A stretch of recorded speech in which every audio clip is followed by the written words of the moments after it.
The train hummed softly along the winding tracks that clung to the mountainsides, the valley beneath shrouded in mist. From the window, the traveler glimpsed waterfalls cascading like silver threads into deep green canyons. Each turn revealed a new secret, rivers that seemed too small for the mountains they traversed, and cliffs so steep they felt impossibly alive. As the train slowed, a feeling of anticipation rose within. This was no ordinary destination. Machu Picchu, the old mountain, rose silently above the clouds, a city lost to time but not to memory. Even from the valley, its terraces appeared like steps toward the heavens, cloaked in drifting fog, as if the mountain itself wished to hide the secrets it had carried for centuries. Stepping onto the platform, the air was thinner here, sharper, tinged with the scent of moss and wild orchids. The traveler took a deep breath, feeling it fill not just the lungs but some deeper chamber of the heart, a chamber that had been quietly waiting for this moment. The first sight of the city was astonishing. The stone walls, weathered yet unyielding, seemed to pulse with the rhythm of 1,000 generations. Terraces carved into the mountainside whispered of hands long gone, of people who had lifted enormous stones as though they were feathers, and of a civilization that understood the language of the stars and the earth beneath their feet. Every step toward the city was accompanied by a gentle wind, carrying with it the faint echoes of prayers, chants, and ceremonies long forgotten. It was impossible to know whether these were echoes of memory or the imagination of someone who wanted so deeply to feel the presence of the past. The traveler paused at the edge of the first terrace, letting the clouds drift below like a sea of white. For a moment, the entire world seemed suspended between heaven and earth. In that silence, the mountain spoke, not with words, but with the soft authority of age and endurance. Here was a place that had survived conquest, neglect, and centuries of obscurity, and yet it remained untouched in its essence, waiting to be seen by those willing to look beyond the stones. The journey had begun, but already it felt like something more profound than mere travel. It felt like crossing a threshold into a world where time bent gently, and the silent walls of Machu Picchu were ready to tell their story to anyone who would listen. The morning mist lingered like a living spirit, moving gently between the terraces and stone corridors. It did not simply hang in the air, it breathed.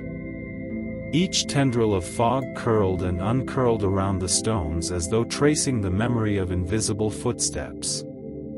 The traveler stood still, unwilling to disturb the moment, watching the city slowly awaken beneath a veil of clouds. The sound of silence was strange here. It wasn't empty, it was full. The distant call of a condor echoed through the cliffs, and somewhere water dripped rhythmically, like a heartbeat hidden in the mountain's veins. Every drop seemed to mark the passage of centuries. The traveler walked along the narrow stone path that led upward toward the higher terraces. The stones, still damp from the night's dew, glistened faintly in the soft light. The fog wrapped around the path like a guardian, revealing only a few feet ahead, as if testing the traveler's resolve to continue. With each step, shapes began to emerge, walls, windows, and doorways that appeared and disappeared within the mist, like ghosts choosing when to be seen. The traveler imagined the people who once moved through these same corridors, priests draped in woven robes, their voices rising in sacred chants, farmers tending terraces that now lay quiet under moss, children laughing near the stone fountains that once poured crystal water from the mountain's heart. Then, through the shifting fog, the outline of the Temple of the Sun appeared, a curved stone structure so precise, so perfectly fitted, that even the centuries had failed to create a crack between the stones. The traveler approached with reverence, feeling the energy radiating from it. This was not merely architecture, it was a prayer cast in stone. Placing a hand on the wall, the traveler felt warmth, faint but undeniable. It was as if the rock itself remembered the touch of those who had built it. The fog thickened for a moment, and the entire city seemed to exhale, a low, almost inaudible sigh. "Who built you?" the traveler whispered. The voice disappeared instantly, swallowed by the mist. Yet, somehow, an answer seemed to linger, not in sound, but in sensation. "We were never gone. We are the silence itself." The traveler stood motionless. The words were not heard, but felt, like a vibration deep inside the chest. The fog swirled once more and began to thin, unveiling the terraces below, now shimmering in the new light. The city stretched awake, its stones glinting gold beneath the first true rays of the sun. It felt as if Machu Picchu was welcoming the traveler, not as an outsider, but as someone returning home after a very long time. The day had grown warmer, but the air still carried the chill of the high Andes. The traveler paused beside a low wall, tracing fingers along its surface. The stone was smooth, not cold, almost as if it had absorbed the warmth of countless dawns and the touch of human devotion. Each stone was shaped with precision no modern tool could easily replicate. The edges fit together so perfectly that not even a blade of grass could slip between them. Yet, there was something more than craftsmanship here, something alive. The traveler leaned close, resting an ear against the rock. At first, there was nothing, only the faint rustle of wind in the grass. But then, like the slow pulse of the earth, came a soft rhythm, deep, steady, ancient. It wasn't a sound to be heard, it was one to be felt. The traveler closed their eyes, and suddenly, the city shifted. The walls around seemed to hum with low vibrations, and the terraces rippled like breathing ribs of the mountain itself.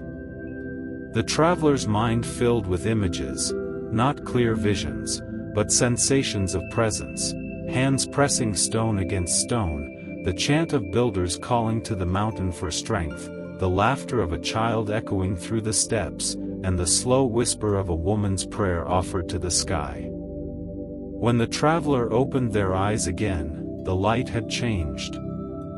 Shadows now clung to the corners of the terraces, long and thin, like memories reluctant to fade. Every stone seemed to exude a faint glow, not from the sun, but from within. The traveler spoke softly, "Do you remember them?" For a brief moment, the wind stopped. The entire city fell still. Then came a whisper, no voice, just a feeling brushing against the skin.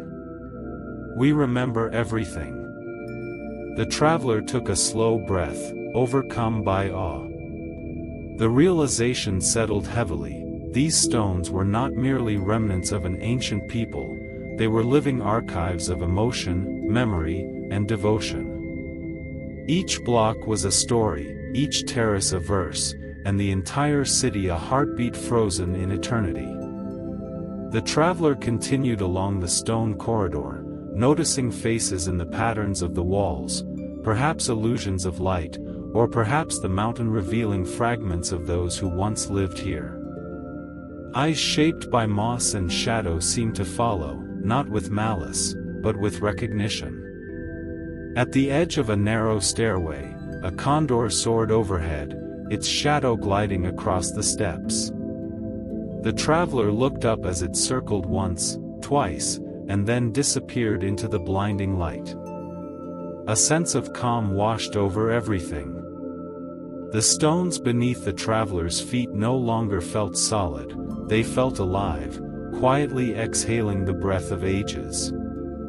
Machu Picchu was not ruins, it was respiration. It was memory made flesh, and silence turned to song.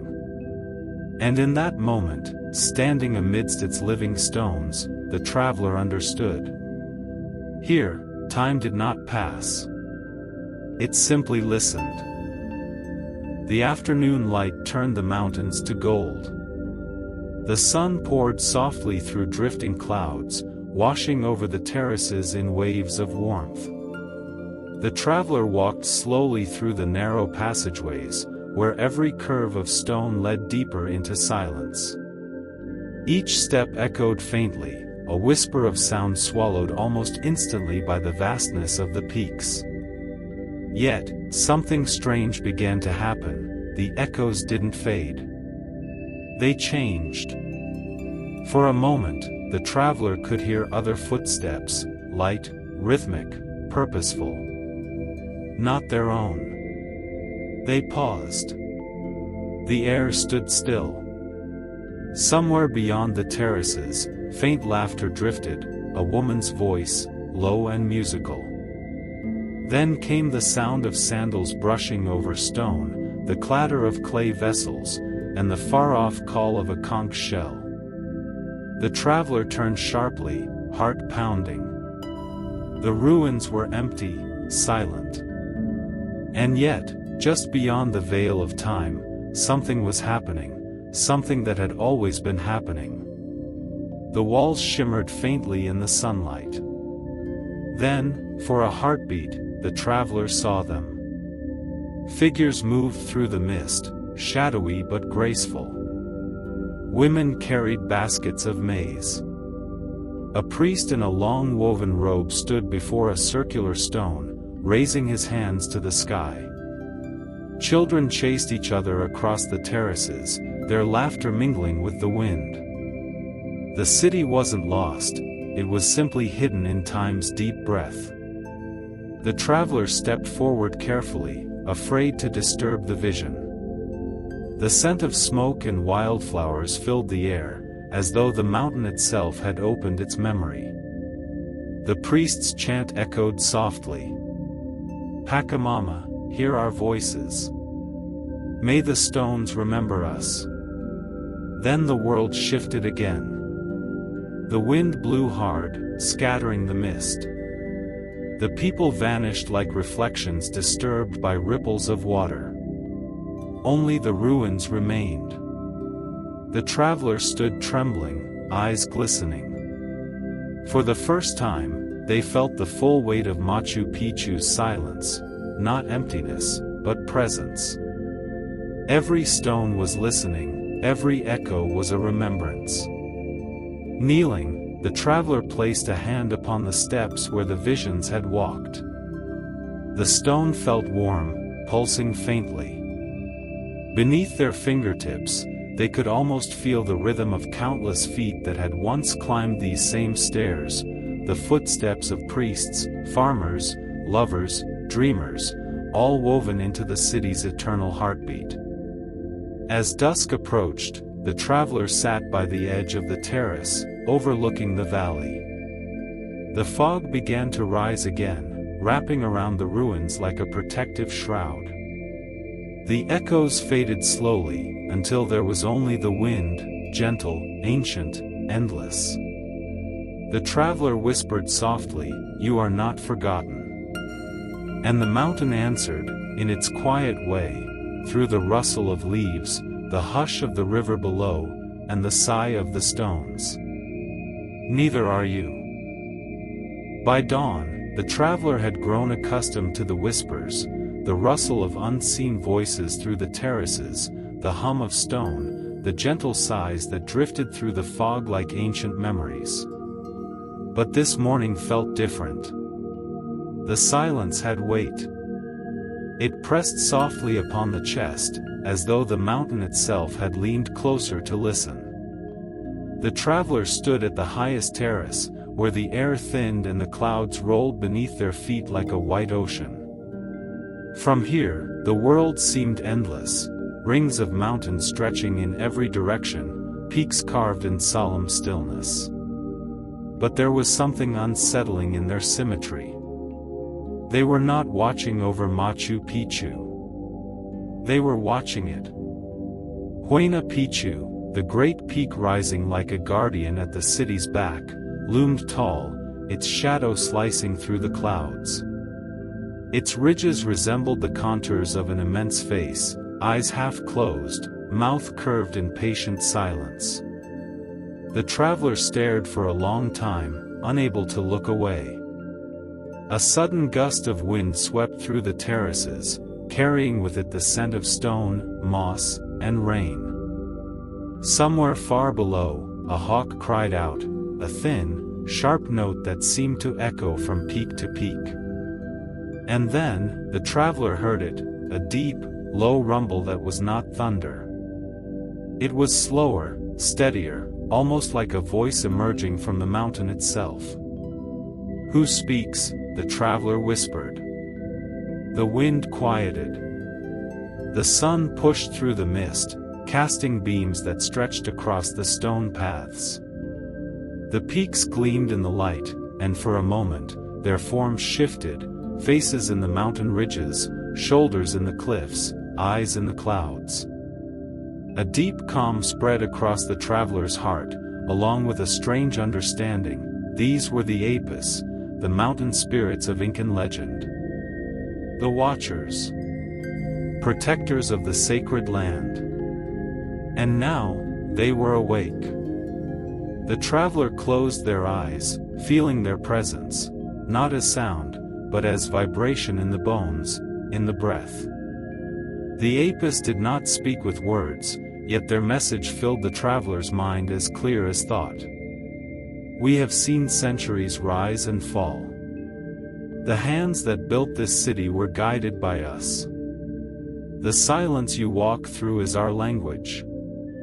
Listen well, wanderer, your heart remembers what your world has forgotten. A tear welled up in the traveler's eye, not from fear, but from the sheer, overwhelming beauty of that communion. The peaks were not just stone, they were sentient guardians, their patience carved over millennia. Then came stillness again. The fog lifted, revealing Machu Picchu in full splendor, terraces glowing in sunlight, the Urubamba River glinting below, the sacred geometry of the city revealed like an open hand. The traveler bowed their head. I will listen, they whispered. The wind rose gently once more, circling them like a blessing. The peaks stood tall and unmoving, yet somehow, the traveler could feel their satisfaction, like old sentinels who had been heard after centuries of waiting. And the first light of dawn crept softly over the horizon, a thin line of gold slicing through the darkness.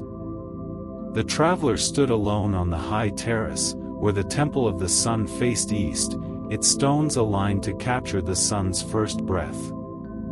The air was cold enough to sting, but it carried a quiet thrill, an ancient rhythm pulsing in the wind. Every morning here was sacred. The Incas had built this city not as a fortress or palace, but as a bridge, between heaven and earth, between mortal breath and eternal spirit. And now, as the traveler watched the sky unfold, they felt the pulse of that bridge beneath their feet. The light reached the highest peaks first, painting them in amber and rose. Then it slid slowly downward, spilling across the terraces, touching the walls, tracing the edges of stone windows. The city stirred in silence, each surface awakening in soft gold. The traveler exhaled slowly, watching their breath drift upward to join the rising mist. When the first ray struck the temple of the sun, the effect was breathtaking. The light entered through a carved window and fell perfectly upon a smooth stone slab in the center of the chamber. It was no accident. Centuries ago, builders had studied the movement of the stars and the tilt of the earth to craft this sacred alignment. The traveler stepped inside, heart beating fast. The air in the temple shimmered faintly. Dust particles danced in the golden beam like living sparks. The traveler knelt and placed their hands on the sun-warmed stone. It vibrated gently, as though it were breathing with the world itself. For a moment, everything vanished, the sound, the wind, the smell of earth. There was only light. The traveler's mind filled with visions, not imagined, but remembered. They saw the builders placing these stones under the sky's watchful eye. They saw priests chanting at dawn, their hands raised to greet Inti, the sun god. They saw the stars wheeling above, their paths written into the geometry of the city. And then, something extraordinary, the traveler could feel the rhythm of the earth's heart. It was slow, immense, eternal. The same rhythm echoed in their chest. In that perfect stillness, the traveler realized, Machu Picchu was not built upon the mountain. It was the mountain. Every stone, every step, every carving was a translation of nature's heartbeat into form. When the vision faded, tears ran down the traveler's cheeks. Not from sorrow, but from understanding. The ancient builders had not been trying to escape the earth, they had been trying to speak its language. And somehow, after centuries of silence, the mountain had finally answered. Outside, the sun rose fully. The city gleamed like molten gold suspended in air.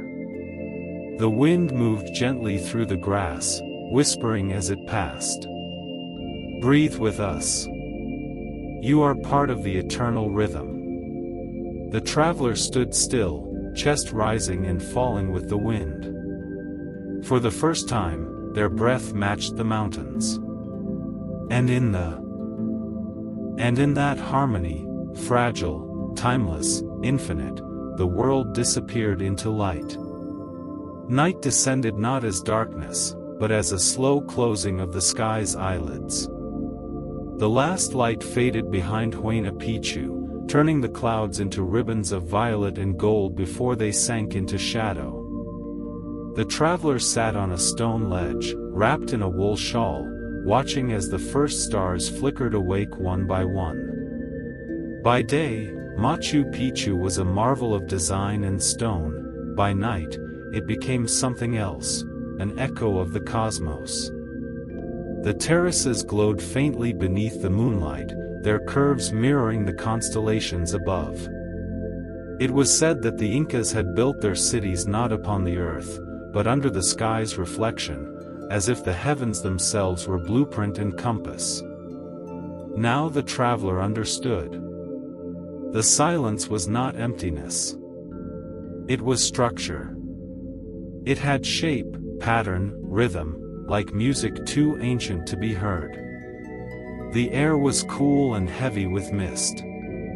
Each breath came slow, deliberate, as though inhaling the mountain's own sleep. The stones radiated warmth from the day's sun, and when the traveler rested a palm on them, they pulsed faintly, like the echo of a heartbeat half buried beneath centuries. Somewhere in the distance, a flute sounded, soft, wavering, impossible to place. It might have been the wind, or something older. The traveler closed their eyes. In the darkness behind their lids, the city changed again. The ruins shimmered with ghostly light.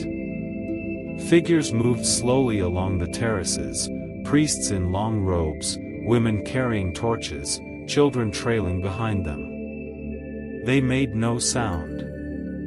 They simply existed, walking paths they had never abandoned. The traveler did not feel fear. Only reverence.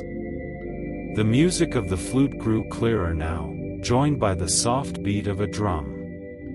The sound came not from the air, but from the stones beneath.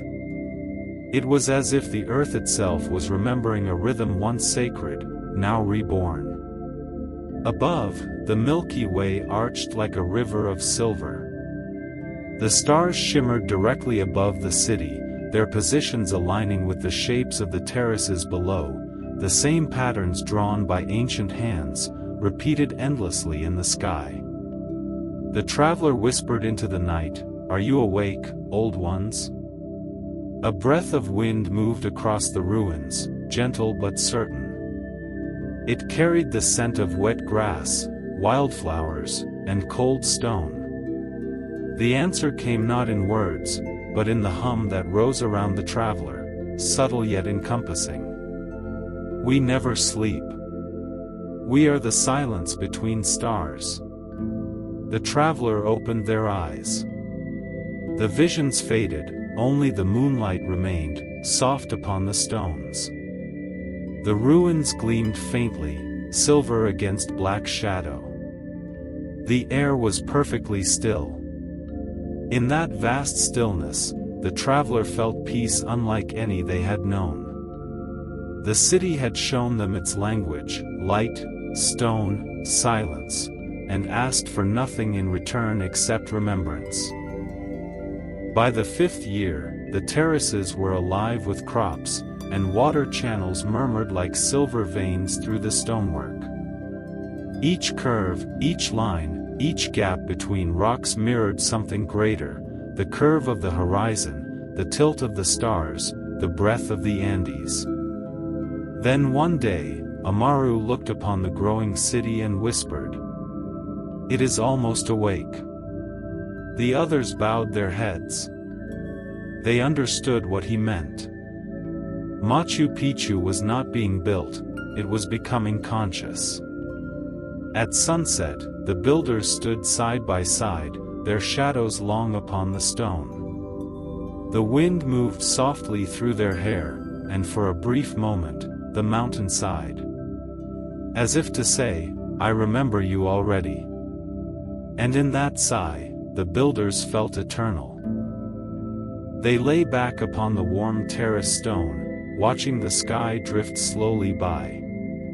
The fog rolled upward, wrapping Machu Picchu in a soft white cocoon. The last thing the traveler saw before sleep claimed them was the outline of the mountains, like sleeping giants keeping watch. And the city, ancient and eternal, breathed quietly through the night. A cathedral of silence dreaming beneath the stars. Before the city became a whisper above the clouds. Before the wind learned to sing through the terraces. There was only stone, sky, and silence. The mountain waited. In that waiting, the first footsteps came, slow, rhythmic, purposeful.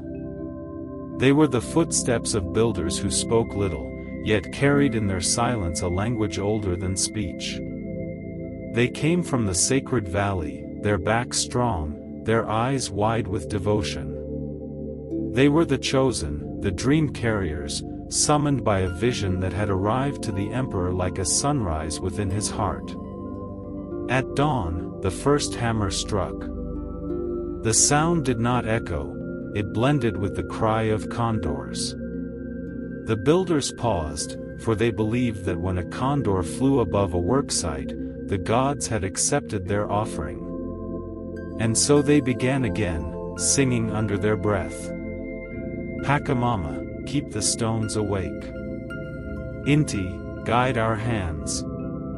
The work was not construction. It was conversation. Each stone was greeted, tested, turned, and placed only when it spoke back. They believed the stones were alive, that they chose their position in the great design. The masters could sense which rock carried the spirit of the mountain and which was merely its echo. For months, they carved blocks without using metal or wheels. They shaped them by rhythm, tap by tap, breath by breath. At night, they lay under the stars, watching the Milky Way curve like a celestial river. In those constellations, they saw reflections of their city to be. One of them, an old builder named Amaru, said quietly, "We do not build for the emperor. We build for the mountain to remember us." The younger workers listened in awe. They had never thought of remembrance as a kind of immortality. As the terraces rose, the river below grew smaller, and clouds began to rest upon their shoulders.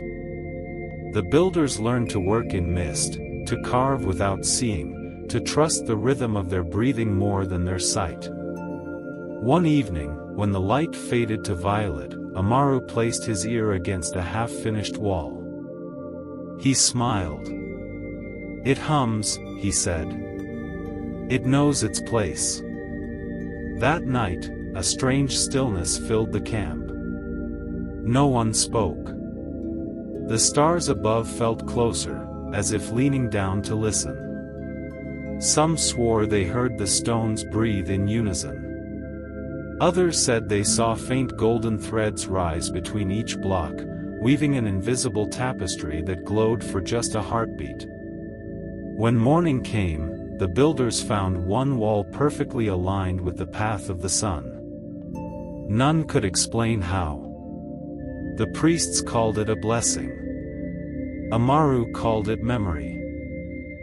By the time the sun had completed 108 circles over the sacred peaks, the city stood whole, not built, but grown, like a garden of stone blooming above the clouds.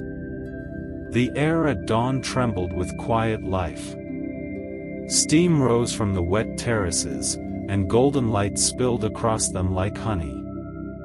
From above, Machu Picchu looked like a breathing thing, its terraces expanding with the wind, its walls exhaling the mist of morning.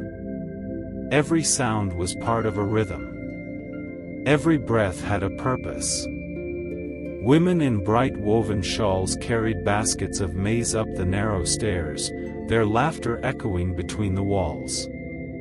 Children ran through the courtyards chasing birds, their feet making music on the polished stone. Llamas grazed on the terraces, and their bells rang softly, delicate chimes in the mountain's morning song. Down by the lower fields, men turned the soil with wooden tools shaped like the beaks of condors. The earth smelled rich and ancient. It was said that the mountain soil was blessed.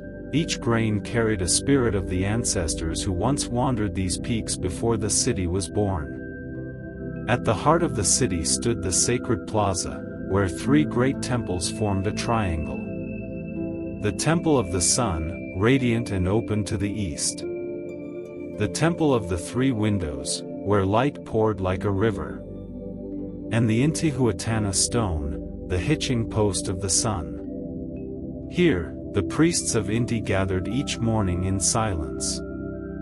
They raised their arms to the sky as the first light touched the stone's edge. No words were spoken. The only language needed was breath. The traveler, the one who now walked among these ancient dreams, could feel it all, though centuries had passed.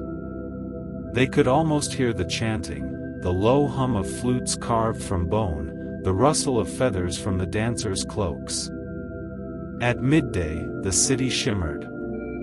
The sunlight struck the walls until they gleamed white like bone, and the shadows fell deep and cool. In those shadows, the people found rest. They told stories of the gods who shaped the mountains, of the sky serpent Amaru who carried the stars, and of the first king who climbed the clouds to meet Inti himself. Machu Picchu was not a city in the ordinary sense, it was a breathing offering. Every terrace was a prayer for harvest. Every stairway led closer to the sun. The builders had left no carvings of conquest, no signs of war. They built in peace, and the stones remembered peace. At dusk, the city turned golden again. The priests lit torches of llama fat, their flames flickering in bowls carved from obsidian. The light danced over the walls, casting faces from the past in the shadows, faces that smiled, wept, or watched in silence. From far below, the river whispered against the cliffs, its sound like a mother's lullaby. Above, condors circled, their wings tracing spirals through pink clouds. And when night came, the stars appeared, not as distant fires, but as reflections of the city itself. The terraces matched the constellations, each curve a mirror to the heavens. One young priest once said, "We do not live beneath the sky. The sky lives within us." As sleep descended upon the stone homes, the city breathed slowly. The air cooled, the torches dimmed, and the mountains whispered their ancient word. Stillness. Only the Intihuatana remained awake, glowing faintly beneath the starlight. It watched, patient and eternal, knowing that the day would come when these walls would fall silent again. But for now, in this sacred moment between time and dream, Machu Picchu lived as it was meant to. A city of breath and shadow. The day of Inti Raymi arrived like a heartbeat across the city. Machu Picchu, perched high above the clouds, shimmered in anticipation. Terraces glowed gold in the early morning, polished stones reflecting the light like mirrors to the sky. Smoke from torches spiraled upward, carrying the scent of llama fat and sacred herbs. The people gathered slowly, first the priests in their long robes of crimson and gold, then the elders and children, their bodies draped in feathers, beads, and brightly woven cloth. The air vibrated with an unseen energy, a rhythm older than the mountains themselves. At the center of the sacred plaza, the Intihuatana stone caught the first rays of sun. The high priest lifted his arms, chanting in a voice both powerful and gentle. "Inti, Lord of Light, may your warmth feed our crops, guide our hands, and watch over our hearts." Dancers spun around the stone, their cloaks of bright feathers trailing like fire in motion. Each movement was precise, a silent language understood by the city, the mountain, and the sky. Drums began to beat, hollow and deep, echoing across the terraces. Flutes carved from bones sang melodies that seemed to float into the clouds. Children clapped and stamped in rhythm, their laughter harmonizing with the instruments. Llamas, adorned with colorful tassels, trotted carefully along the edges of the terraces, part of the ritual choreography. The city itself seemed alive, the stones, the terraces, the rivers, the mountain peaks, all vibrating in resonance with the celebration. High above, condors circled, their wings catching the sunlight. Some whispered to the people below, swooping and spiraling as if to bless the festival. The crowd raised their voices together in song, creating a sound that was part music, part prayer. The festival's peak came when the high priest approached the Intihuatana. He placed his hand on the stone and paused, eyes closed. For a moment, the city fell completely silent, listening to the mountain's response. Then, as if acknowledging the devotion of its children, the sun shone through a perfectly aligned window of the temple, bathing the priest in golden light. A cheer erupted, echoing across the valleys below. Smoke, dust, and sunlight mingled in a shimmering haze. The festival had reached its perfect harmony, heaven and earth, people and mountain, stone and spirit, all moving together in a single breath. As the sun climbed higher, the dances slowed, the music softened, and the people dispersed to their homes. Yet the echoes remained, of drums, of footsteps, of flutes, of prayer, lingering like invisible threads woven into the stones themselves. At sunset, the city lay in golden tranquility. The festival had ended, but its heartbeat continued quietly beneath every terrace, in every wall, and within the wind that swept across the peaks. Machu Picchu, alive and eternal, remembered. The traveler, standing at the edge of the plaza, understood that even centuries later, the celebration would never truly end. The sun, the stones, and the mountains would carry its rhythm forever. Long before the city fell silent, there was one who walked its terraces as if the mist itself had chosen her as a companion. She was called the Queen of the Clouds, a noblewoman both revered and whispered about in the sacred plazas. Draped in flowing garments of deep indigo and gold, her presence was quiet yet commanding, a melody in motion, a shadow of the mountains made flesh. At dawn, she would step out onto the highest terraces. The wind followed her like a veil, lifting the edges of her cloak and scattering ribbons of colored feathers into the mist. She carried no crown but seemed to wear the sun and clouds as her regalia. Children believed she could speak to the condors, and often, when they played near her path, birds would swoop low, wings brushing their hair. Priests claimed she could sense the rhythms of the mountain, predicting rainfall, harvest, and the exact moment when the sun would touch the Intihuatana stone. The queen's day began with silence. She would kneel beside a sacred spring, hands tracing the flowing water, lips murmuring prayers older than her own name. The waters shimmered in acknowledgement, as if the mountain itself were listening. When she walked through the city, the stones seemed to shift subtly beneath her feet. A block would catch the sunlight just so, a shadow would stretch gracefully along a terrace. It was as though Machu Picchu recognized her, bending its patterns to honor her passage. Even the festival days, like Inti Raymi, were incomplete without her presence. She moved between dancers and priests, a quiet thread weaving through the vibrant tapestry of life. Some said she carried the memory of ancestors in her gaze, others said she carried the mountain spirit in her heartbeat. As the final echoes faded, a hush fell across the peaks. The mist rolled in thicker than ever, wrapping the terraces, the temples, the plazas in soft white. Figures that had moved and lived here seemed to dissolve into shadows, lingering just enough for memory to capture them. The Queen of the Clouds appeared on the highest terrace. She lifted her hands to the sky, and the wind caught her cloak, carrying it upward. Her figure shimmered, then faded, leaving only the sense of her presence imprinted upon the stones. That day, the people left, descending into the valleys below. No armies chased them. No invaders ransacked the city. Machu Picchu simply exhaled and went to sleep.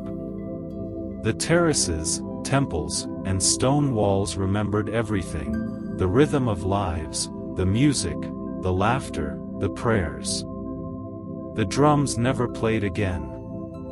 But in the silence, the heartbeat of the city continued, beneath the stones, within the terraces, and high above in the clouds.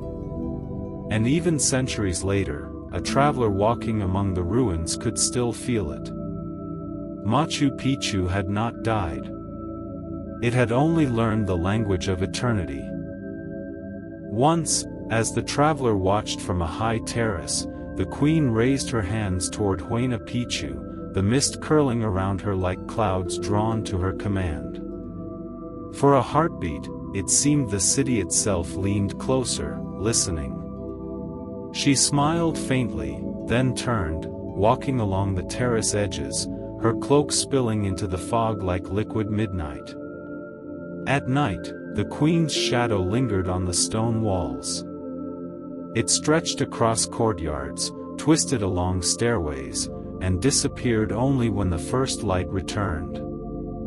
Some swore she spoke in whispers carried by the wind, instructing the city to remember, to breathe, to remain alive even when unseen. The traveler, standing in silence, realized that Machu Picchu was more than stone and architecture. It was a symphony of life, and she, the Queen of the Clouds, was its quiet conductor. Her steps, her breath, her very existence intertwined with the mountain, the terraces, and the mist. And as the sun dipped below the horizon, spilling amber and violet across the peaks, the queen paused at the edge of the city, hands raised to the fading light. In that instant, she was not mortal. She was wind, she was cloud, she was memory itself.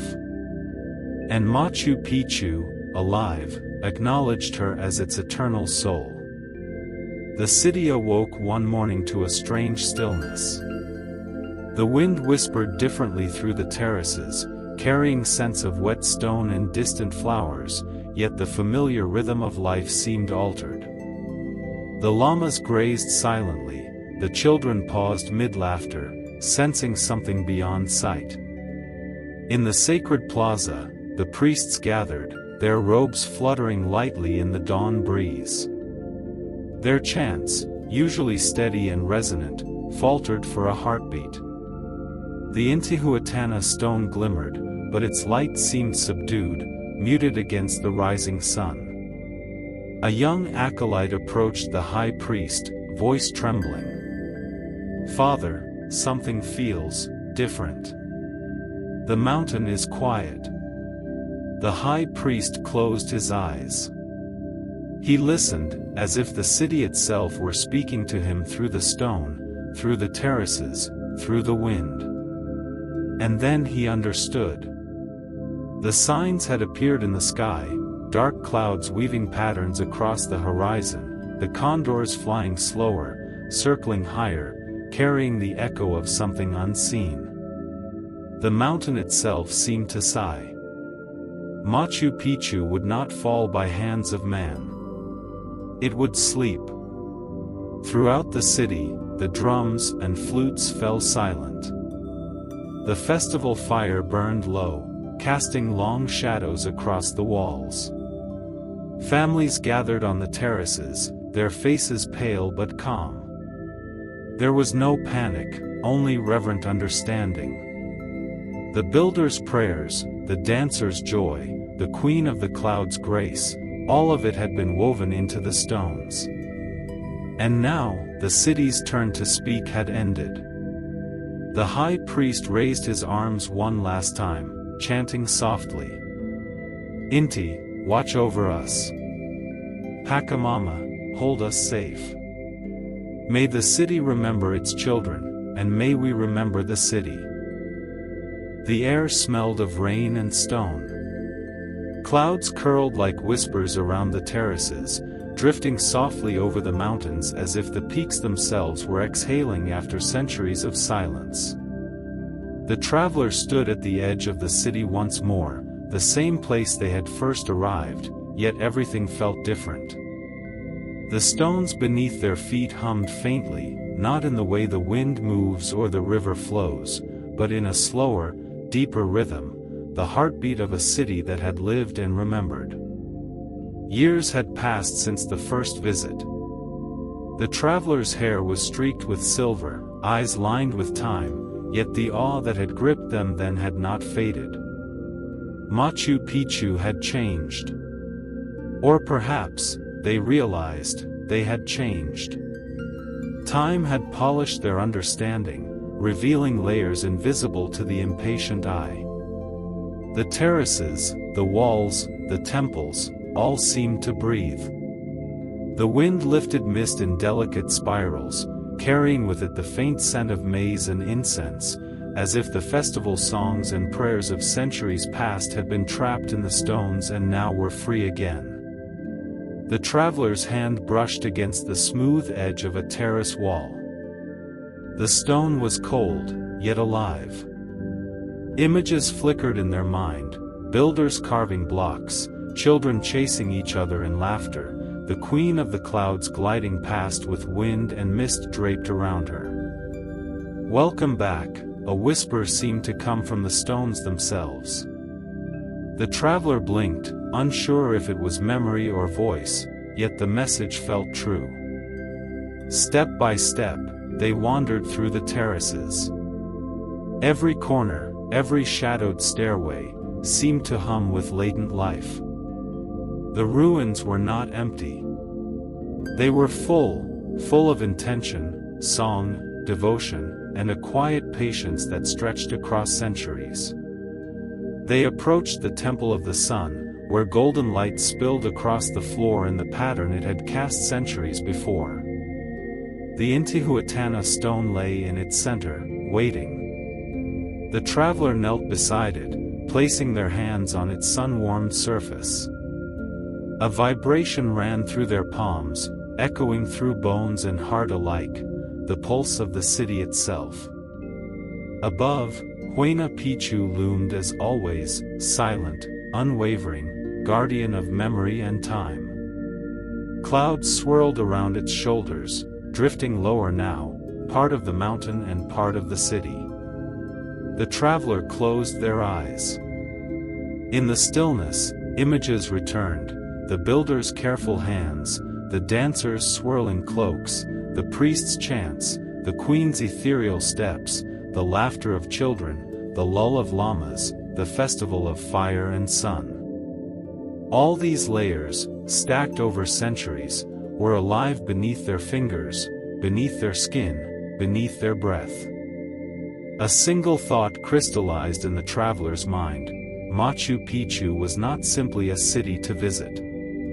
It was a memory to inhabit, a rhythm to breathe, a presence to carry within. Machu Picchu was awake. And so was the traveler.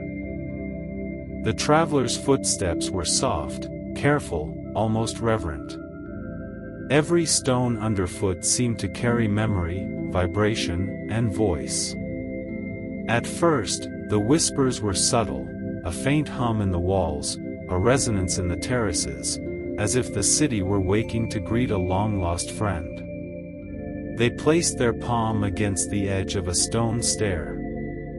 A shiver ran up their arm, and an image appeared in their mind, a builder's hands shaping the rock, guided by rhythm and breath. The traveler could feel the weight, the texture, the devotion. The stone remembered. Moving along the terraces, the whispers grew stronger. Each wall told a story. One told of a priest kneeling at sunrise, chanting to Inti. Another revealed children laughing as they ran through the plaza, their feet striking the polished stones in joyous rhythm. A third stone held the memory of the Queen of the Clouds, her cloak brushing the terraces, wind lifting her hair like smoke. The traveler realized they could speak back. They placed a hand upon the Intihuatana, whispered a greeting into the stone, and felt a response, subtle, yet unmistakable. A vibration moved through the terrace beneath them, gentle and rhythmic, like the slow pulse of a heart. The city's memory was not silent. It remembered every footstep, every prayer, every act of devotion. It told stories of triumph and loss, joy and sorrow. The traveler listened, letting the stones guide them through centuries, builders carving with careful hands, farmers tending terraces, dancers whirling in sunlight, priests lifting chants to the heavens. At one corner, a wall hummed softly. Leaning close, the traveler saw visions, the Intihuatana catching the first rays of dawn, golden light spilling across the sacred plaza, the festival drums echoing in unison with the mountain's pulse. They could feel the rhythm of life itself, encoded in stone. The longer the traveler stayed, the more the city spoke. And the more they listened, the more their own heartbeats synchronized with the pulse of Machu Picchu. It was as though the stones were not merely remembering, they were teaching. By midday, the traveler had walked through entire sections of the city without speaking to anyone. Yet every step, every touch, every breath was a conversation. The walls, terraces, and temples were living voices, whispering their secrets through vibration, light, and shadow. The traveler understood at last, Machu Picchu had not been abandoned. It had only shifted its language from speech to stone, from life to memory. And those who knew how to listen could speak with it still. As the sun climbed high, the traveler paused on a terrace, hand resting on a stone. Closing their eyes, they whispered, "I hear you. I remember." And for a moment, the city exhaled. The traveler woke to a world made of clouds. Soft ribbons of mist rolled through the terraces, curling around the ancient stones like slow-moving rivers of air. The city was veiled in white, the peaks hidden, the sun a pale shimmer somewhere above. It was as if time had dissolved overnight. The traveler stood still, unsure whether it was dawn in the present, or dawn 500 years ago. The mist drifted low, sliding between the walls, across the stairways, over the temple roofs. Shapes began to form, faint at first, like brushstrokes of smoke, a hand lifting a clay vessel, a child running barefoot, the outline of a priest raising his arms toward the hidden sun. The traveler blinked, breath caught. The city was alive.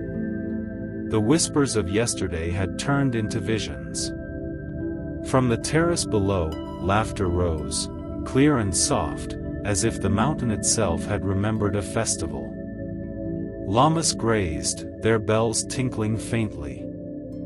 Music drifted up, flutes and drums woven together in patterns as ancient as the Andes. Through the mist came the queen of the clouds, her cloak blending seamlessly with the fog that surrounded her. Her steps were silent, her gaze tender and infinite. She moved between the terraces, trailing her hand over the stones, awakening them with each touch. Flowers bloomed in her wake, not real, but remembered, golden petals made of light. The traveler watched in awe. The queen's eyes lifted toward the peaks. Her voice, when it came, was like wind through leaves. The mountain dreams. The city remembers. You are between both, not visitor, not ghost, but listener. As she vanished into the mist, her form dissolved into 1,000 silver threads, weaving into the air. The traveler turned, and found themselves surrounded by the past. Builders carried stones on their shoulders, laughing as they worked. Farmers tended the terraces, whispering blessings to the earth. A procession of priests passed by, cloaks rippling, their chants merging with the hum of the mountain. The traveler could see them, hear them, yet when they tried to speak, no sound came. Time was fluid. The traveler walked among them, unseen yet connected, a guest in the city's memory. Every sound, every shadow, every shimmer of light was a heartbeat of history replaying itself. As the mist thickened, the scenes began to fade, not as an ending, but as a slow retreat into stillness. The music softened. The laughter drifted away. Only the wind remained, echoing faintly between the stones.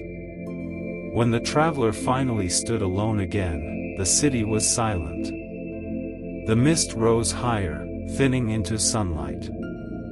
The terraces gleamed with dew. They realized then, the mist had not shown them ghosts.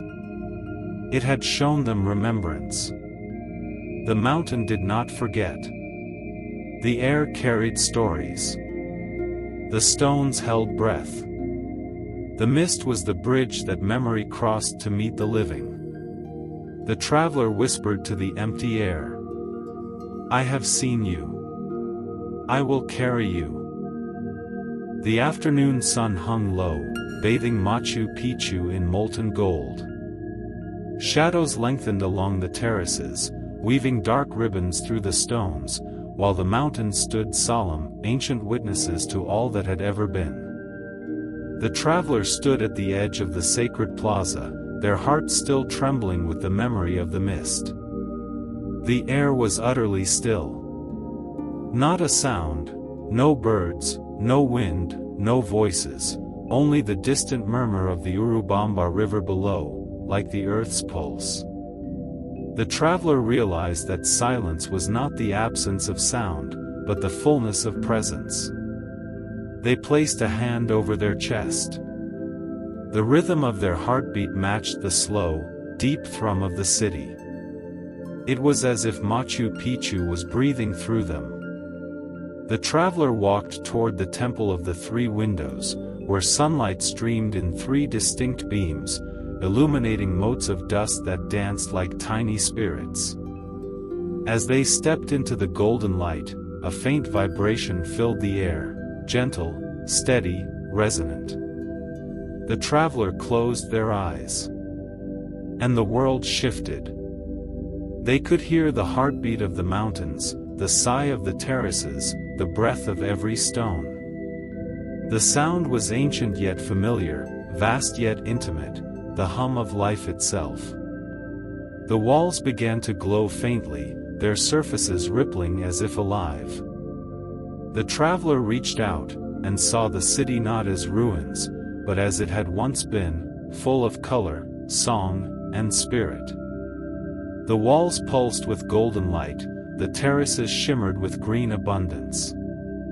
The people moved in harmony, workers, priests, children, dancers, farmers, all flowing together like parts of one living body.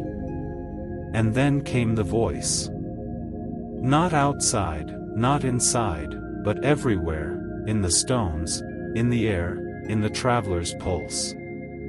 All things breathe together. The mountain dreams through you. The city remembers through you. You are its echo, and it is yours. The traveler felt tears rise, not of sorrow, but recognition. They understood that Machu Picchu was never lost. It was waiting, sleeping, until someone came not to conquer it, not to study it, but to listen. The sunbeam grew brighter, and within it, the traveler saw countless faces, not individuals, but generations, builders, mothers, priests, dreamers, all interwoven like threads of light. Their eyes met the travelers, and for one breathtaking moment, there was no separation between then and now, between stone and soul. The air shimmered. The ground seemed to pulse with energy, a steady, calm rhythm that matched the traveler's heart.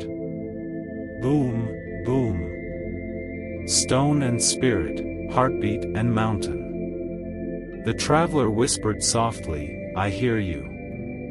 And in return, the city answered, through wind and sunlight and silence alike.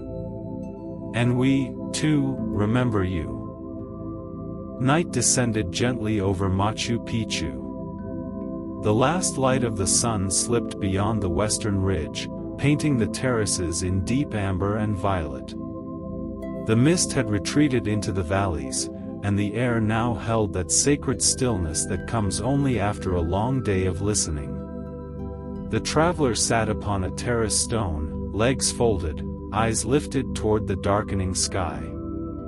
Above, the first stars appeared, faint and hesitant at first, then countless, each one reflected faintly in the pools of dew that shimmered upon the grass. It was as though the heavens had bent low to rest upon the mountain's shoulders.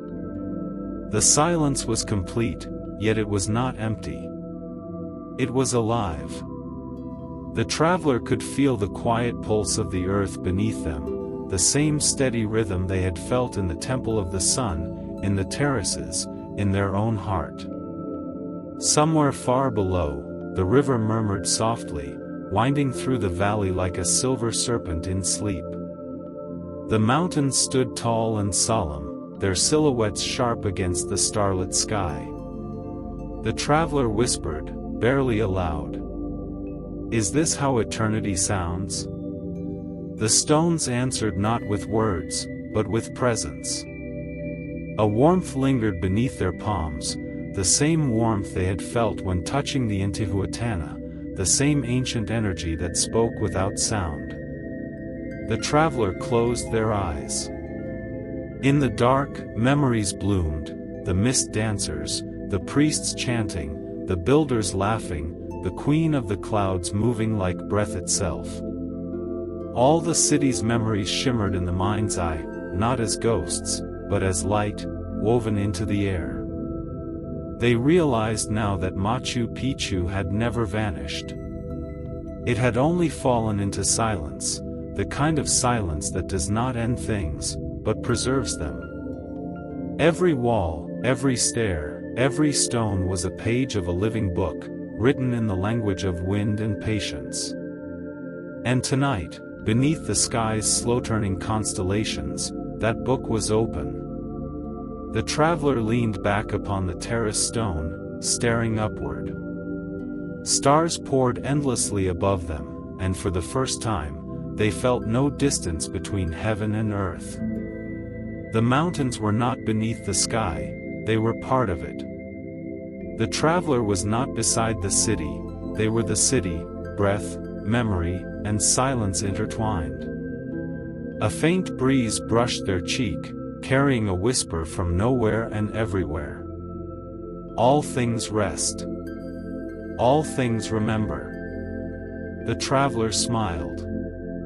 They lay down upon the stone, eyes half closed, as the sky slowly deepened into infinity. In that quiet, the city exhaled. The mountain slept. The stars turned like silent watchers. And the traveler, no longer separate, no longer searching, became one more dream in the eternal memory of Machu Picchu. The first light of dawn crept gently over the ridges, soft and pale, like the slow breath of something ancient awakening. Mist began to rise from the valleys, coiling around the terraces and temple walls in slow spirals. The city seemed to inhale. The traveler stood still, eyes closed, and felt it, that great, silent respiration of the earth itself. It was as if the mountain was alive, and dreaming. Every gust of wind, every sigh of the mist, every crack in the stone felt deliberate, purposeful, like a language older than words. The traveler breathed in rhythm with it, slow and deep, until their own breath matched that of the mountain. Then, softly, the visions began. The mists shimmered, thickened, and formed shapes, faint outlines of people who once lived here. Builders, priests, children, dancers, the same faces the traveler had seen before, now clearer, luminous. They were not ghosts, nor echoes, they were the mountain's memory, its living dream. Through the fog, the traveler saw the last days of Machu Picchu as it once was, the sacred farewell before its long sleep. The priests stood at the temple of the sun, their chants rising into the clouds like birds of light.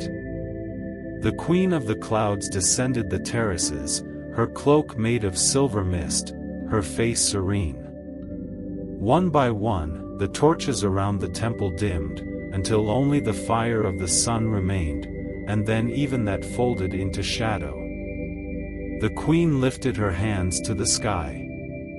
Her voice flowed like water, like wind. The world forgets, but the mountain remembers.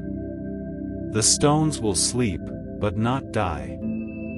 Those who built with faith will breathe through the clouds. Her words rippled through the air, and the city seemed to sigh, a deep, contented exhale.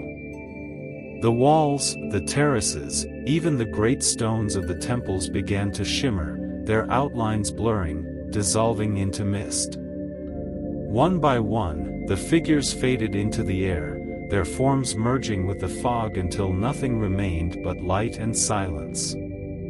The traveler watched in awe as the entire city seemed to inhale once more, and then grow still. It was not death, but rest. A sacred stillness, like a held breath before dawn. Then, through the veil of mist, the traveler heard the faintest whisper, not from the city, but from the mountain itself. It was slow, deep, endless, like a voice rising from the earth's heart. We breathe through stone. We dream through silence. We live in those who remember. The travelers sank to their knees, overcome. Tears slipped down their cheeks, not of sadness, but of understanding. For the first time, they grasped the truth: Machu Picchu was not lost. It was asleep, and its dream was the mist that drifted through the mountains each morning. The mountain breathed again. The mist rolled higher. The sun broke over the horizon, spilling gold across the terraces. The traveler looked up and whispered, "I can feel your breath." The traveler walked slowly through the terraces as the mist thinned. Every step felt lighter, as though gravity itself had loosened its grip.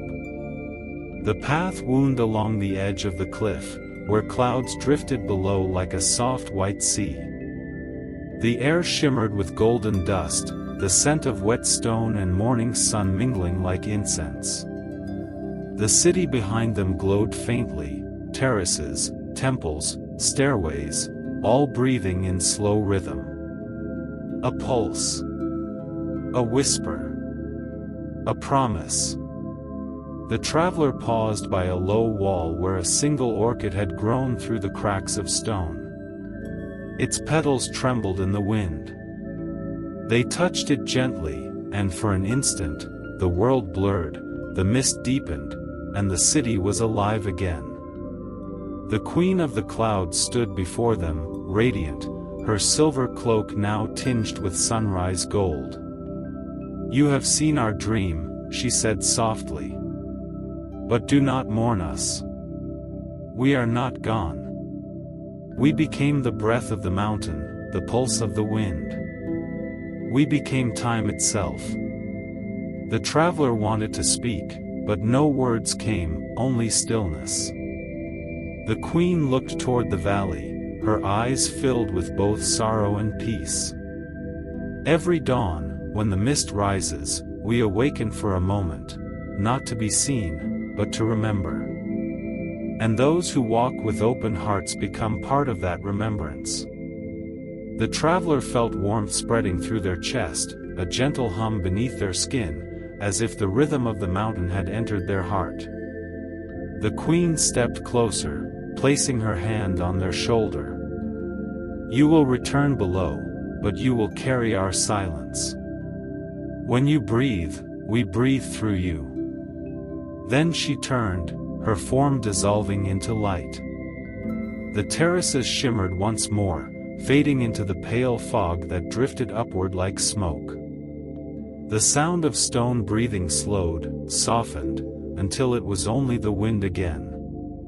The traveler stood alone. But the silence was different now. It was not empty, it was full, vast, alive. They began to descend the narrow path down the mountain. With each step, the mist swallowed the view, until the ruins vanished behind the clouds. But even unseen, the city remained, not as memory, but as heartbeat. Halfway down, the traveler stopped and looked back.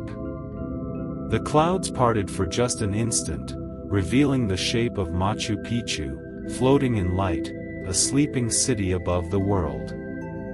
The traveler smiled through tears. "Rest well," they whispered. "Your dream continues."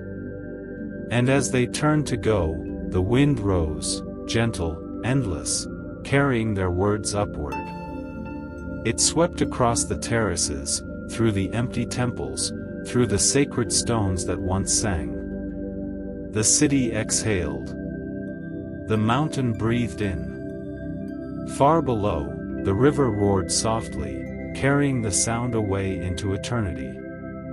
And somewhere between heaven and earth, the dream went on. Quiet, luminous, eternal. The dream that never ends.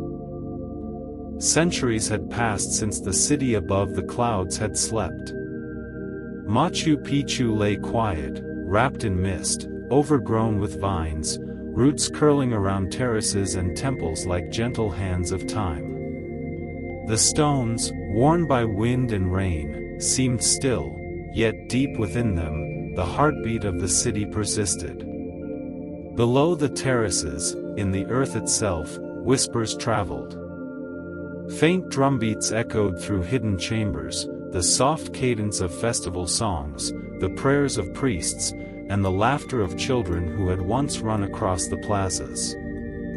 These were memories, yes, but they were more. The stones had preserved them, cradling them, waiting for ears patient enough to listen. In the early morning, a young archaeologist climbed the steep paths, notebook in hand, lantern swinging gently. Her heart raced not from exertion, but from anticipation. She had read countless stories, studied countless maps, yet nothing prepared her for the moment when she first stood on the terraces and felt it. The city was alive beneath her feet. She knelt beside a large stone, brushing moss from its face, and instinctively placed her palm upon it. A vibration ran through her arm, gentle but insistent. Her breath caught. Images flickered behind her eyes, a priest kneeling at dawn, the queen of the clouds gliding past terraces, children chasing each other under sunlight. She gasped, trembling. These were not hallucinations. They were echoes, the memory of the city, alive in the stones, whispering through the ages. Around her, the terraces seemed to hum. The wind carried voices, low and melodious, winding through the peaks and ridges. She could hear drums and flutes faintly, though no one played them. She could hear stones singing, not notes, but rhythm, pulse, a heartbeat older than any human memory. The archaeologist stood slowly, awestruck. She realized then that Machu Picchu had never truly been lost. Its memory had remained beneath the earth, in the terraces, in the mountains themselves, waiting for someone to listen. Vines trembled as a sudden breeze swept through the terraces, carrying a hint of incense and flower petals from centuries past. The young archaeologist closed her eyes, letting the echoes wrap around her. She whispered softly, "I hear you.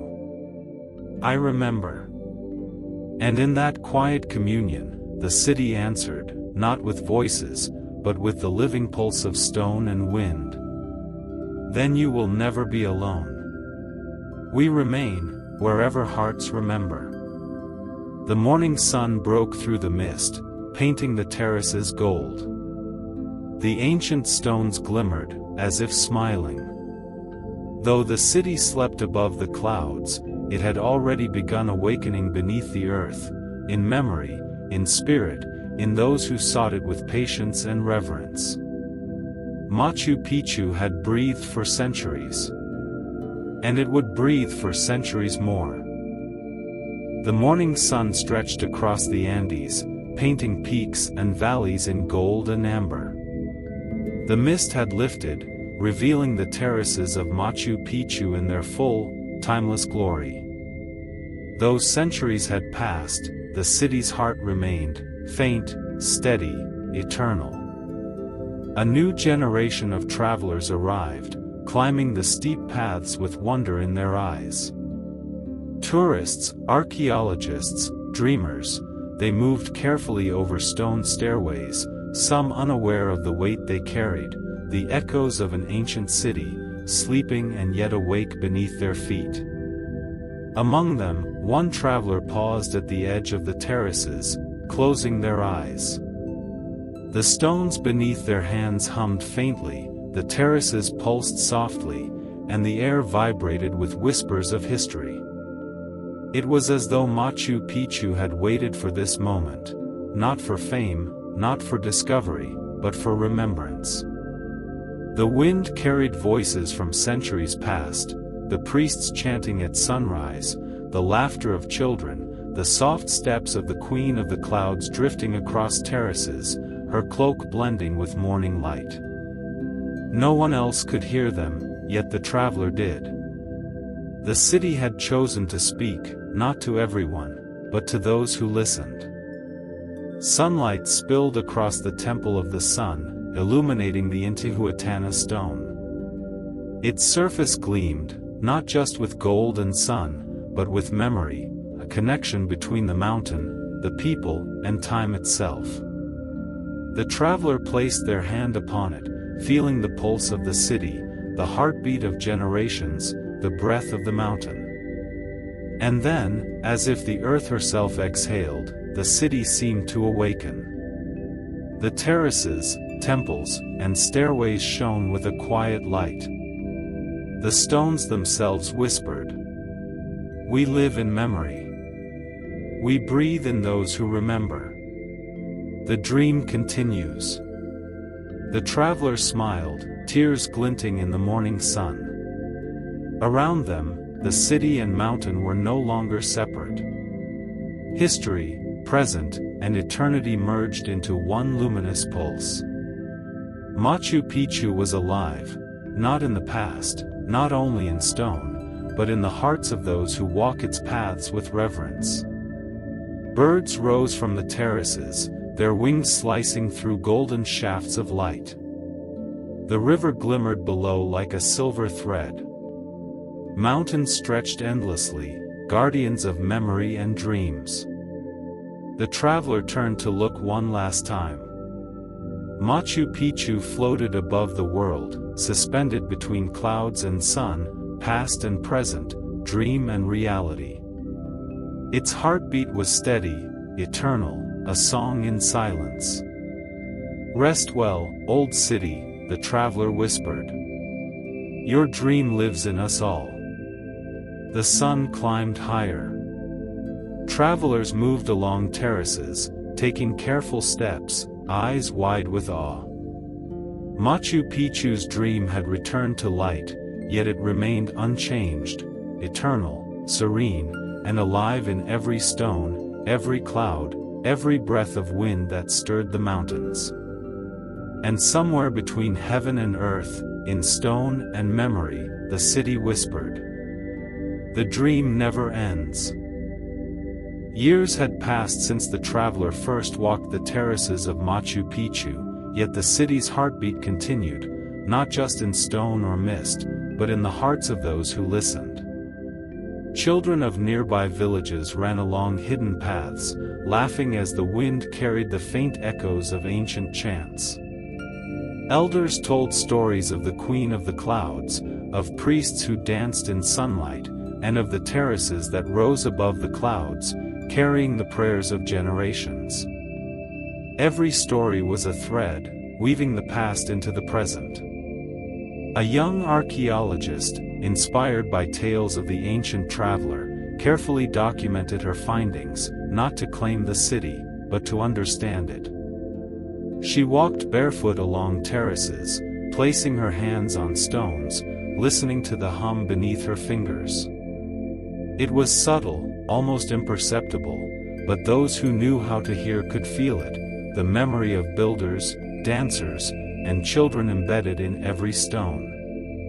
Villagers came to her, showing hidden carvings, forgotten altars, and sacred rocks.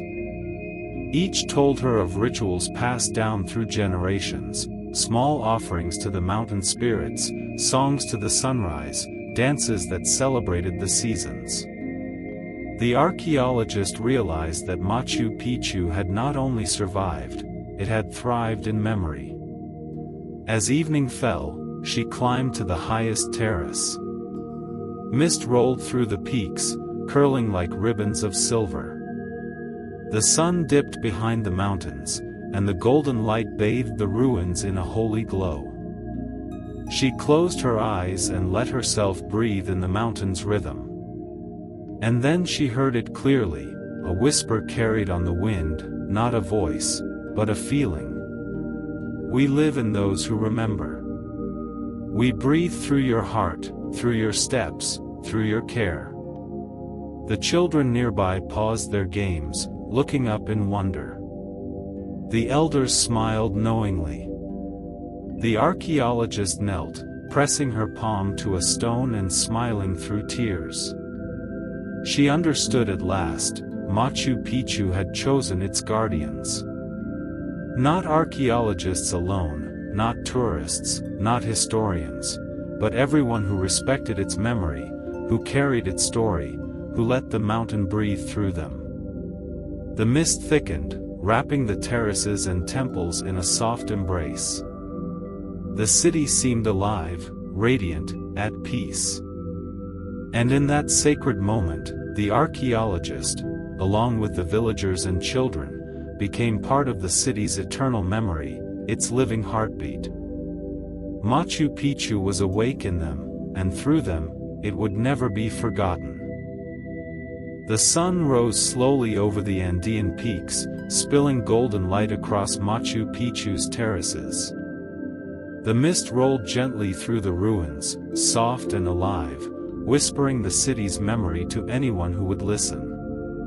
The archaeologist and the villagers stood together on the highest terrace, watching sunlight pierce through the clouds. Children laughed, chasing shadows and mist, unknowingly tracing the steps of ancient ones who had danced there centuries ago. The city breathed around them, not just stone, not just history, but spirit. In distant cities, artists painted murals inspired by Machu Picchu, musicians composed melodies in its honor, and writers wove tales of the Queen of the Clouds and the city that sleeps above the clouds. Everywhere, the memory of Machu Picchu spread, not as a ruin, but as a living, breathing dream. The archaeologist closed her eyes, feeling the pulse of the terraces beneath her fingertips.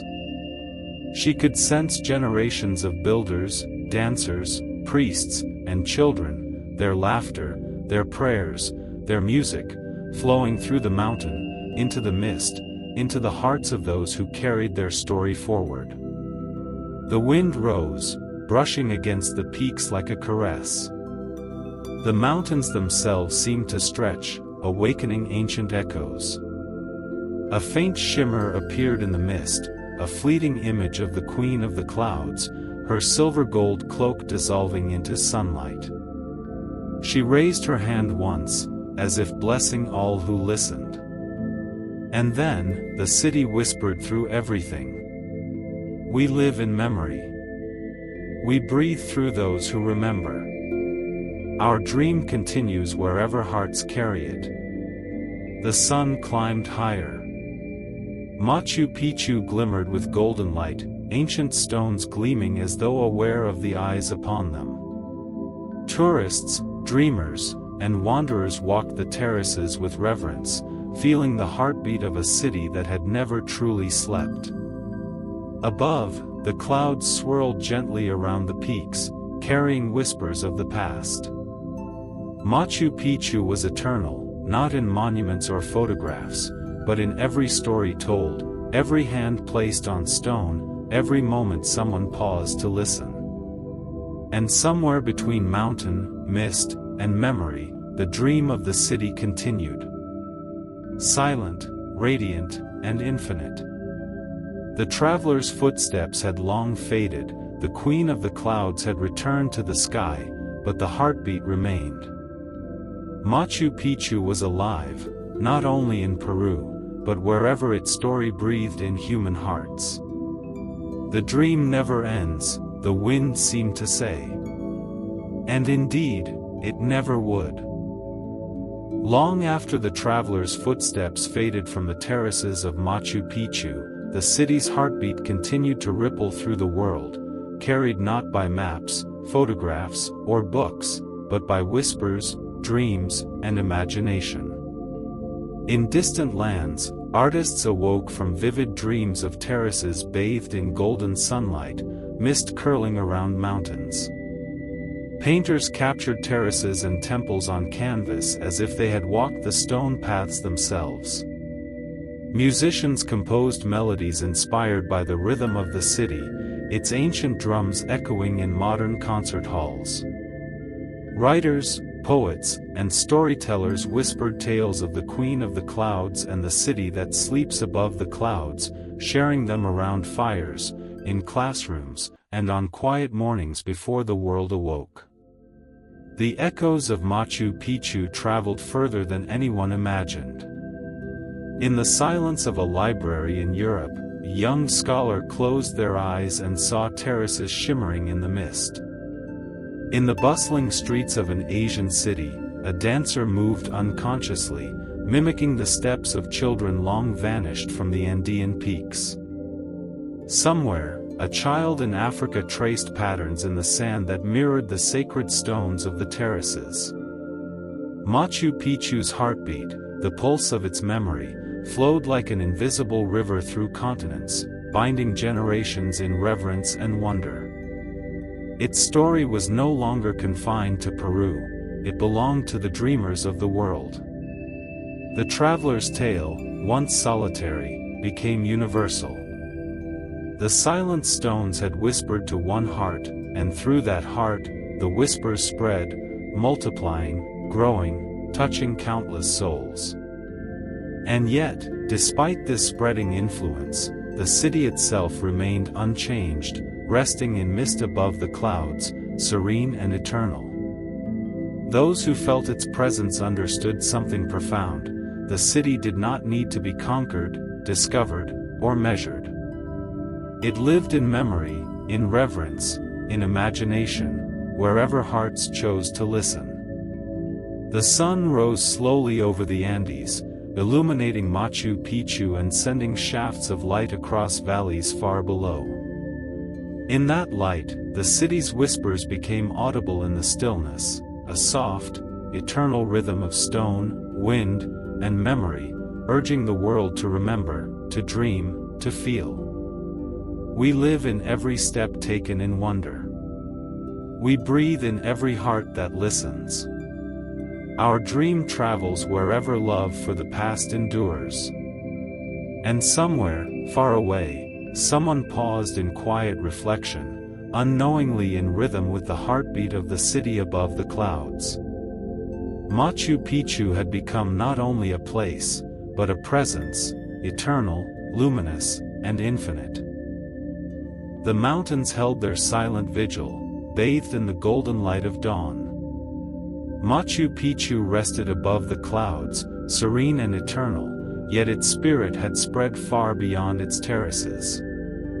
Across continents, its whispers echoed, a soft rhythm in the hearts of those who dreamed, those who created, those who remembered. The traveler's footsteps, long faded from the stone paths, now walked in thousands of hearts, in painters' strokes, in dancers' movements, in writers' words. Every corner of the world carried a fragment of the city's memory, each echo a tribute to its enduring pulse. In a quiet village far from the Andes, a child gazed at mist curling around a hilltop and imagined terraces and temples bathed in gold. Across oceans, a musician struck a note that mirrored the heartbeat of stone and wind. In cities and deserts, forests and mountains, Machu Picchu's dream continued, invisible but alive, weaving through the minds and souls of those who paused to listen. The Queen of the Clouds appeared one final time, shimmering above the peaks. Her silver-gold cloak caught the sunlight, casting a gentle glow over the mountains. She looked across the horizon and smiled, knowing the city's story had no end. We are not bound to stone, nor cloud, nor mist. We are alive wherever memory endures. Wherever wonder persists. Wherever hearts remain open to the sacred. The wind carried her words across valleys, cities, and oceans, touching the earth softly, yet profoundly. Machu Picchu itself seemed to pulse in response, terraces glowing faintly, stones humming in subtle harmony with the world. The traveler, long gone from the terraces, existed now only in memory, yet their heartbeat was part of the eternal rhythm, joining the pulse of children, artists, and dreamers worldwide. The city had taught a lesson beyond time, that beauty, history, and spirit could travel anywhere, carried by hearts attuned to reverence and wonder. As the sun climbed higher, mist rolled through the Andean peaks like a ribbon of silver light. Machu Picchu's terraces shimmered in its glow, suspended above the clouds, above time, above forgetting. And in that light, the city whispered one final truth. Our dream is eternal. It lives in every heart that listens. In every step taken in awe. In every story passed from soul to soul. We are everywhere. We are always. And so, Machu Picchu remained, a city above the clouds, a dream beyond time, a living presence in the infinite horizon of memory, imagination, and human spirit. The eternal horizon stretched onward, golden and infinite, carrying the heartbeat of a city that would never sleep, never fade, never be forgotten. Centuries had passed since the traveler first walked Machu Picchu's terraces, yet the city's heartbeat remained, hidden in stone, wind, and mist. Time moved forward, civilizations rose and fell, technology advanced, but the whispers of the mountain endured, patiently waiting for those who could hear them. Far in the future, explorers equipped with knowledge and curiosity ventured into the Andes. The world was different, cities floated above oceans, machines hummed in the sky, and the stars were within reach. Yet, the ruins of Machu Picchu remained timeless, untouched by progress, a silent sentinel above the clouds. One young scientist, feeling weary from the sterile hum of technology, climbed the steep terraces. The wind was familiar, soft, whispering. She knelt beside a moss-covered stone, scanning it with instruments, yet sensing something beyond the measurable. Closing her eyes, she felt the pulse of history, the echo of footsteps, drums, laughter, and chants. Through centuries, the city had communicated in subtle ways, through dreams, intuition, and the quiet rhythm of stone. The Queen of the Clouds appeared faintly in her mind, her cloak shimmering silver gold, blending with the mist. She spoke not with words, but with feeling. Time is not a barrier.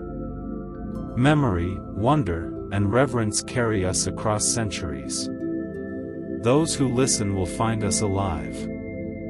The scientist's heart raced. Across the terraces, shadows of ancient builders and dancers flickered like light through fog. She realized the city's pulse had not been lost, it had traveled through minds and spirits, through stories and dreams, waiting for new generations to understand its essence. Children on distant continents, unaware of Machu Picchu's exact location, painted terraces in their notebooks. Musicians unconsciously mimicked ancient rhythms in their compositions. Writers felt sudden inspiration, describing landscapes that mirrored the terraces above the clouds. The city's heartbeat had diffused across time, embedding itself in human consciousness. The scientist stood, hand pressed on the stone, feeling centuries converge in a single, timeless pulse. She whispered to the mountain, "I hear you. I will carry your story forward." And the mountain responded, in wind, in light, in the gentle sway of mist across terraces. We live wherever memory endures, wherever imagination thrives, wherever hearts remain open. Time bends for those who remember. The sun rose slowly, illuminating the terraces with soft golden light. The city glimmered as if aware, serene and eternal. Across centuries, Machu Picchu had become more than stone. It was spirit, presence, guidance, and dream, a living echo of humanity's wonder, timeless and infinite. Above the clouds, Machu Picchu rested in serene splendor, terraces glowing softly in dawn light. The city had seen centuries, witnessed countless generations, yet its heartbeat remained constant, subtle, and eternal. Far beyond the Andes, in cities, forests, oceans, and skies, its echoes resonated. Dreams carried the pulse of stone, wind, and mist across the world. Artists painted its terraces, musicians composed rhythms inspired by its heartbeat, children traced invisible stairways in sand and snow. The city's memory had become a current flowing through humanity itself. But Machu Picchu's reach extended even further. In the infinite cosmos, stars seemed to shimmer in patterns that mirrored its terraces. Planets whispered to each other in rhythm, carrying the echo of the mountain's heartbeat across light years. Time itself bent gently around its presence, as though the city existed simultaneously in the past, present, and future, a dream that could never be lost. The Queen of the Clouds appeared once more, shimmering silver gold against the rising sun. She raised her hand toward the horizon, and the terraces pulsed with a gentle glow. Her voice, carried on cosmic wind, spoke not to one, but to all. We are beyond stone, beyond clouds, beyond time. We live wherever wonder, memory, and reverence endure. Those who dream with open hearts carry us across worlds and centuries. The young scientist, standing on the terraces centuries after the traveler, closed her eyes. She felt the convergence of every heartbeat, every step, every echo of the city, ancient and future, real and imagined, all flowing into a single infinite rhythm. Machu Picchu shimmered in mist and sunlight, floating above clouds yet reaching beyond the world. Its terraces, temples, and sacred stones glowed softly, alive with memory, spirit, and dream. Every whisper of wind, every ripple in mist, every golden shaft of light was a message. Our dream is infinite. We are everywhere. We are always. And across continents, generations, and galaxies, the heartbeat of Machu Picchu pulsed through imagination, wonder, and reverence. Humanity, touched by its memory, carried its dream forward, a city that sleeps in the clouds, yet wakes in every heart that dares to listen. The horizon stretched endlessly, golden, infinite, eternal. The city above the clouds remained, serene and luminous, forever dreaming, and in dreaming, giving life to the dreams of the world. Machu Picchu rested above the clouds, serene and eternal, yet it was no longer merely a city of stone. The terraces, temples, and stairways pulsed subtly with a life beyond human measure. The wind carried faint rhythms of ancient drums, and the mountains themselves seemed to breathe in harmony with the city's heartbeat. In the early dawn, birds awoke, singing in melodies that echoed the chants of Incan priests. Flowers unfolded on terraces that had been dormant for centuries, their colors more vivid than memory could recall.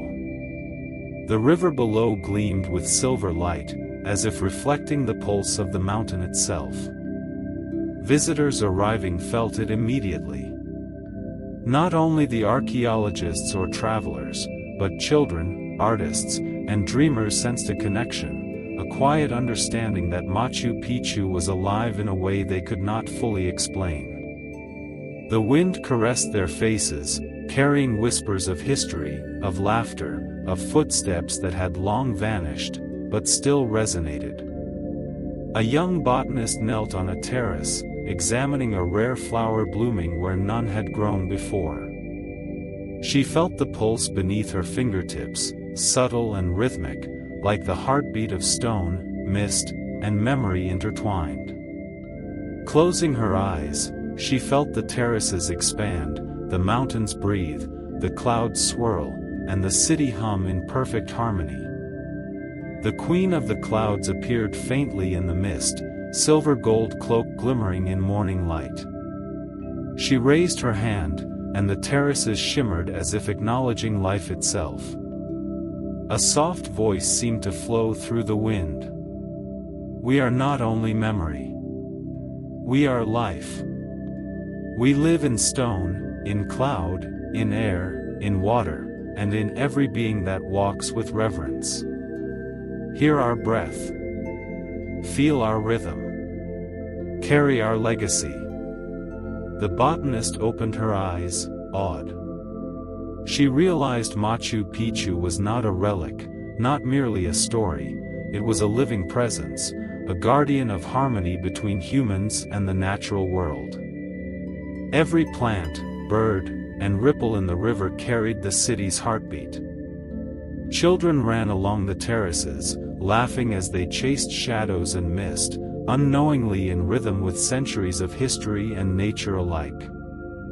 Travelers paused, listening to the subtle music of the wind, the murmurs of stones, the whisper of leaves. The terraces glowed softly in golden sunlight, alive with memory and life. Machu Picchu had become more than a city, it was a living testament, a breathing legend, a guide for humans to remember their place in the world and the sacred pulse of the mountains.